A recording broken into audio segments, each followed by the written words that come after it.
first thing I'm going to ask is, what's your name? My name is James. My name is Isolt. My name is Rachel Parker. Dylan MacDonald. My name is Isabel Smith. My name is Lily Cruikshank-White. My name is Roy Fox. What's your favourite thing about living in Ireland? Oh, I'd say my favourite thing about living in Ireland is The people, definitely. I mean, I guess all my friends and family are here. definitely the people that I'm friends with. I like living in the city centre in Dublin because I can just walk anywhere, and right now most of my friends live here. I'm so close to my family and I always have been. So growing up, I've always just felt at home. Favorite thing? I'm going to say the nice ball. I fucking love the nice ball. I love the idea of Ireland, the kind of quaint countryside we just have such a sadness about us that I find really interesting. And for some reason it makes me happy, and I think that's my favourite thing about Ireland. My favourite thing about living in Ireland is how everything is under 4 hours distance within each other, and there's so much variety within that. Do you see yourself having a future here? I would like to. I think so. I want to say I do. In my head, I've always had this little dream of I'm gonna have my big house in the back arse of nowhere, in the middle of Wicklow, and have a little art studio and all this. But the more I grow up, the more I realize how probably unachievable that is. I'm 50-50. In my head, I see myself living on the coast of Ireland in a little cottage. And then another part of me is oh, but in order to have work, I have to be close to Dublin, but I hate living in a city, so I'd probably live somewhere outside of Dublin a bit. And then could I afford that? And then another part of me is everyone's going. It would be ideal, but I'm not sure there is much with all the news coming about that forces me to stay here given everything's going on. I've come to accept the fact that a future probably seems more globally dispersed than it would have before. I really don't know, because I kind of said I'm just going to follow whatever job opportunities come to me, and if that's in England or America, sorry Ireland.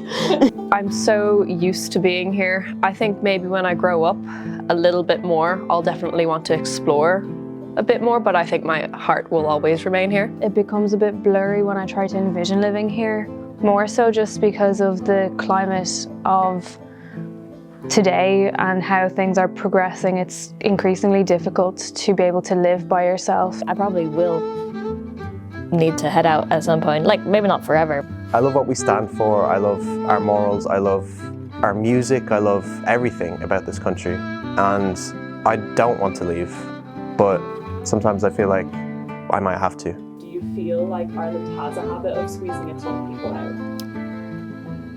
Yeah, I do think so. I think it definitely does. Definitely. Oh yeah. Yeah. I don't think it squeezes young people out deliberately.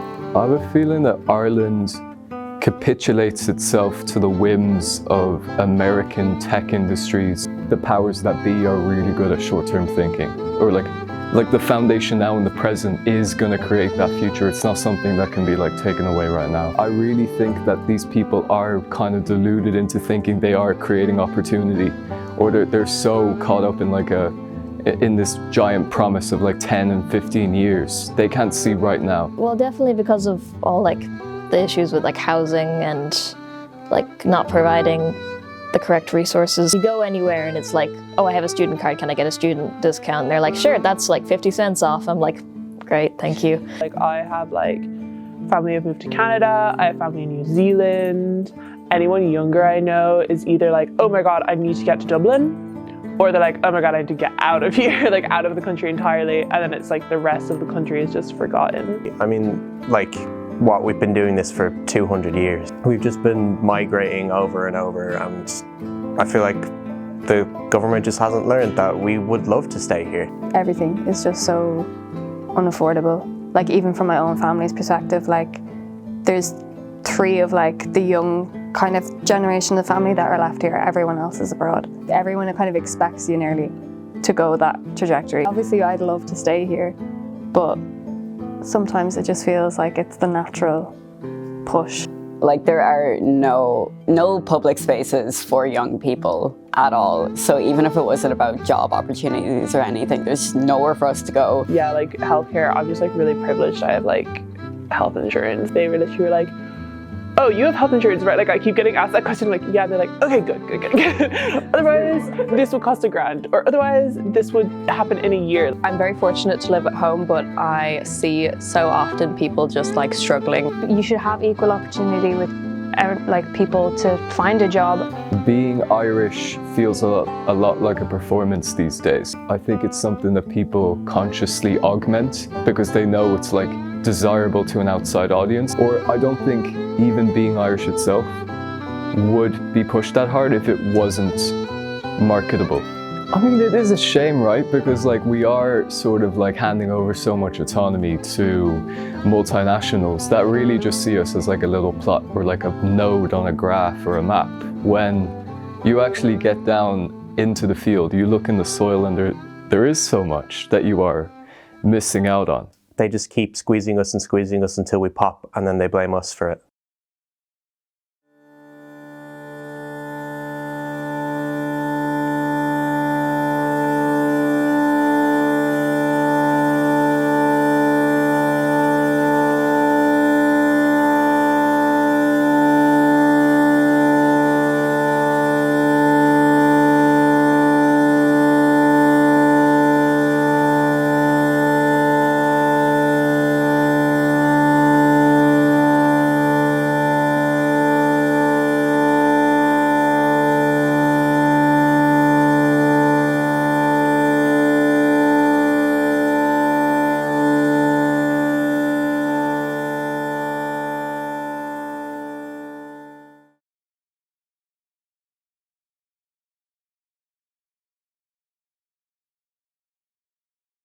I think they need to make animal bars great again.